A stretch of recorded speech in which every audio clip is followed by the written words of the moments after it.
Hey guys, Matt with Applied Defense Concepts. Hope everyone is doing well. I'm out on the road right now doing some work assignments a few hours away from home, and I wanted to give you a quick peek on how I transport some of my kit. This works well for going out of town, maybe going on hikes or just around town around work assignments, and just like the one that I'm on right now. I wanted to travel lightweight. The stuff that you see in the background is not really part of the video. That's just other stuff that I have inside the room with me.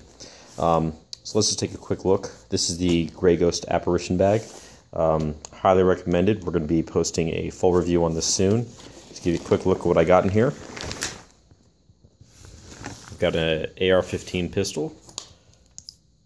If you can see that. A few spare mags.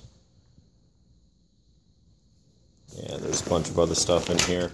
I could break apart the whole bag, but just want to give you a quick look. Have an IFAK in here and comms, radio, ham radio.